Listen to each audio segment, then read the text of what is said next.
নমস্কার, ভিল কিচেনে সবাইকে স্বাগত জানাই। কয়েকদিন থেকেই খুব গরম পড়েছে আর খুব রোদও উঠছে।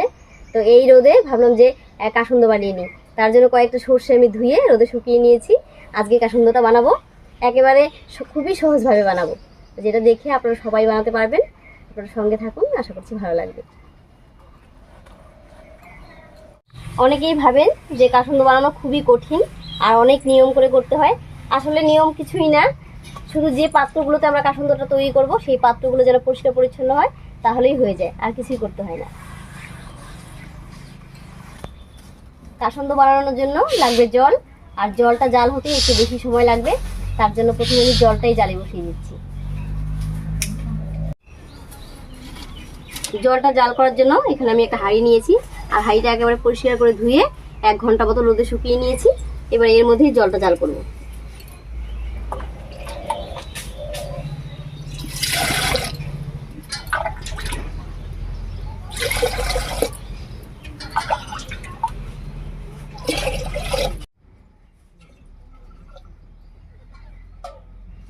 কতটা আমি হাঁড়িতে জল দিয়েছি তা এই কাঠিটা দিয়ে মেপে নেব।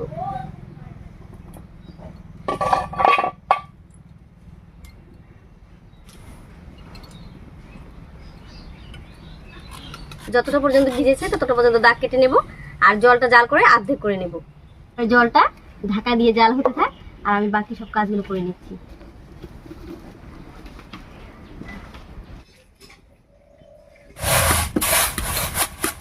কাসুন্দ বানানোর জন্য এখানে 250 গ্রাম মতো সর্ষে আমি ধুয়ে পরিষ্কার করে রোদে শুকিয়ে নিয়েছি, আর সঙ্গে নিয়েছি জিরা, কয়েকটা শুকনো লঙ্কা, আদা পাতা পাতা করে কেটে রোদে শুকিয়ে নিয়েছি, গোলমরিচ, আর নিয়েছি মৌরি।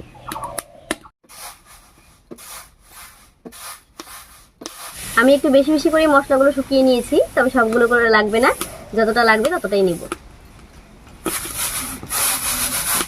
250 গ্রাম সর্ষের মধ্যে দেবো 1 চামচ মতো গোলমরিচ, 2 চামচ মতো শুকনো আদা, 1 চামচ মতো গোটা জিরা, 2 চামচ মতো মৌরি, আর দিয়ে দেবো সঙ্গে কয়েকটা শুকনো লঙ্কা, তবে ঝালটা আপনারা নিজেদের মতন বুঝে দেবেন। এবার এই সব উপকরণগুলো আমি গুঁড়ো করে নেব, তবে আপনারা চাইলে এর সঙ্গে ধনিয়া আর তেজপাতাও দিতে পারেন।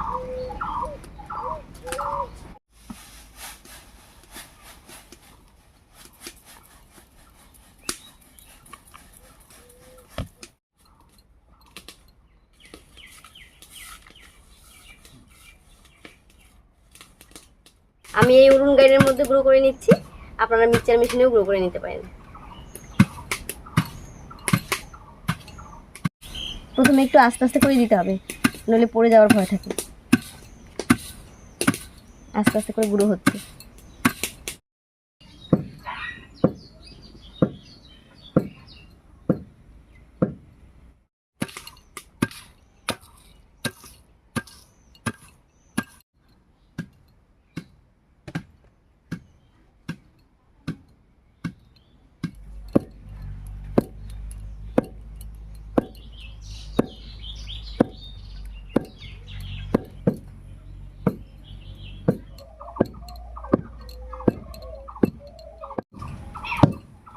গুঁড়োটা এবারে হয়ে গেছে, এবারে ছেঁকে দিচ্ছি। এই গুঁড়োর মধ্যে হাত দেওয়া যাবে না, লঙ্কা আছে, তাই চোখে মুখে লাগলে জ্বালা করবে, এই জন্য একটা হাতা দিয়ে তুলে নিচ্ছি।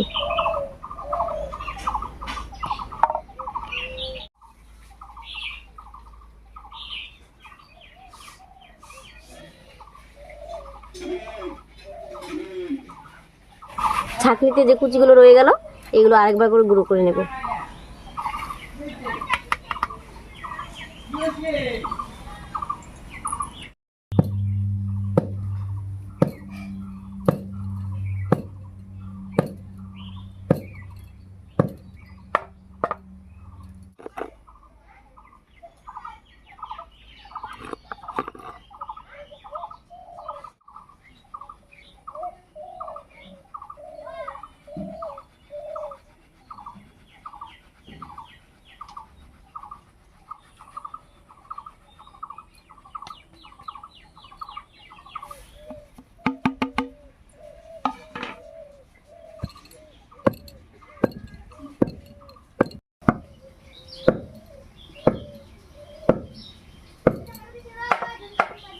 হয়ে গেছে, এবার নামিয়ে ছেঁকে নিচ্ছি।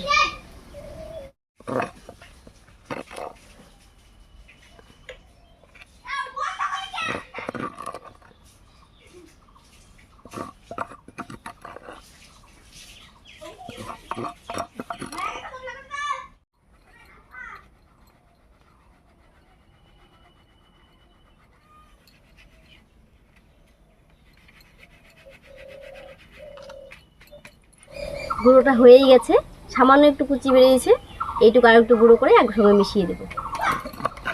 বাকি অংশটা দেখুন সুন্দর গুঁড়ো হয়ে গেছে, এটা মিশিয়ে দেবো এবারে।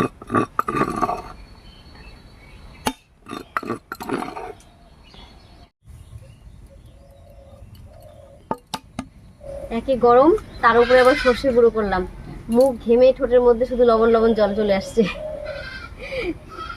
এবার এই গুঁড়োটা একটা পাত্রের মধ্যে আমি নিয়ে নিচ্ছি। অবশ্যই পাত্রটা একদম পরিষ্কার ধোয়া হতে হবে।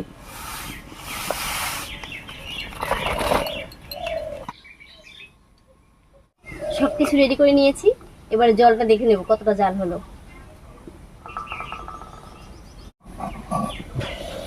জলটা জাল হয়ে হাঁড়ির ভেতরটা দেখুন কালো হয়ে গেছে, আর অনেকটা কমে গেছে। এবার মেপে নিচ্ছি। এই দেখুন আমি এতটা পর্যন্ত জল দিয়েছিলাম, এতটা পর্যন্ত কমে গেছে, আর একটু কমাতে হবে। জলটাও এবার হয়ে গেছে, এবারে উনুনের আঁচটা কমিয়ে দেব।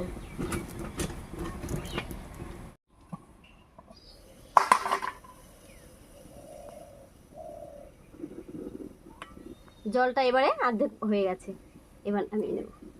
উনুনের আঁচটা একেবারে সরিয়ে দিয়েছি, তবে এই অবস্থাতেই গুঁড়োর উপরে দেওয়া যাবে না, এত গরম জল যদি দিই তাহলে তেতো হয়ে যাবে। তবে যখন আমার হাতটা এই গরম জলের ভাপটা সহ্য করতে পারবে সেই অবস্থায় দিতে হবে। জলের ভাপটা এই অবস্থায় আমি সহ্য করতে পারছি, তো এখন অল্প অল্প করে দেব আর গুঁড়োর মধ্যে মিশিয়ে নেব। হাঁড়ি ধরে ঢালবো না, কারণ হাঁড়িটা পুরো কালো হয়ে গেছে, তাই এই মগটা দিয়ে তুলে তুলে মিশিয়ে নিচ্ছি।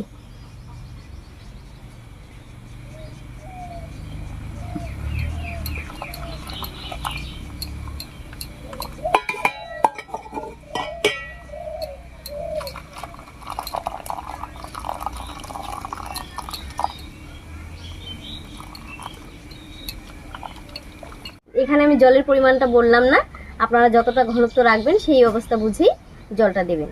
তবে জলটা যখন জাল করবেন তখন যতটা জল দেবেন ঠিক তার অর্ধেকটা করে জাল করে কমিয়ে নিতে হবে।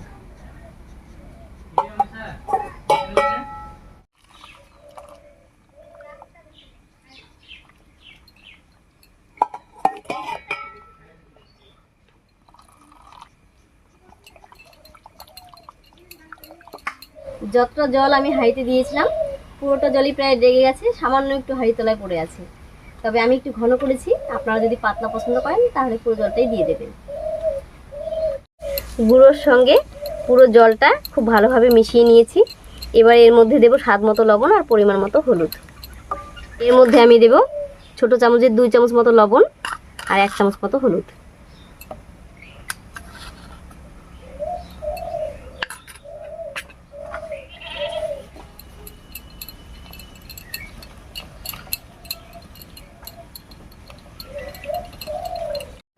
তবে হলুদ লবণটা ঠান্ডা হলে একটু টেস্ট করে নিয়ে পরেও মিশিয়ে দিতে পারেন যদি একটু কম হয়। কাসুন্দটা পুরোপুরি রেডি হয়ে গেছে, তবে এই অবস্থায় কিন্তু খাওয়া যাবে না, এটা পুরোপুরি যখন ঠান্ডা হয়ে যাবে তখন খেতে হবে। এই কাসুন্দটা এই গামলার মধ্যেই আজকে সারা রাত থাকবে। এই গরম গরম অবস্থায় যদি কাচের বয়মে রাখা যায় তাহলে বয়ম ফেটে যাবে।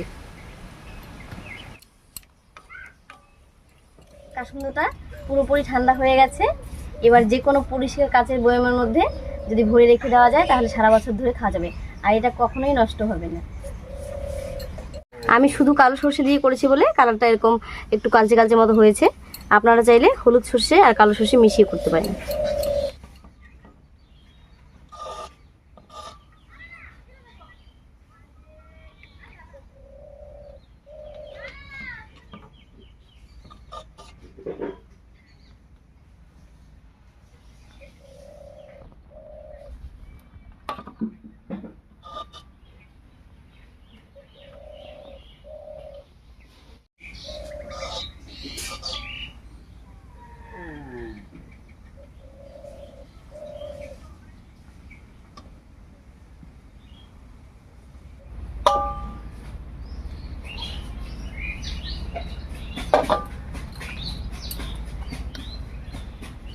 আমি যতটা পরিমাণ কাসন্দ বানিয়েছিলাম তাতে লবণ ঝাল সবই ঠিক আছে। আপনারা যদি বেশি করে বানান তো ঝাল লবণের পরিমাণটা একটু বাড়িয়ে দেবেন, তাহলেই হয়ে যাবে। একেবারে গ্রাম্য পদ্ধতিতে কাসন্দ বানানোর সহজ রেসিপির ভিডিও আপনাদের কেমন লাগলো অবশ্যই কমেন্টে জানাবেন। যদি ভালো লাগে একটা লাইক করে দেবেন এবং বন্ধুদের সঙ্গে একটু বেশি বেশি করে শেয়ার করবেন, যাতে আমাদের এই ছোট্ট চ্যানেল সবার মাঝখানে একটা ছোট জায়গা করে নিতে পারে। আজ এই পর্যন্তই, আবার কাল দেখা হচ্ছে নতুন কোনো সহজ রেসিপি নিয়ে।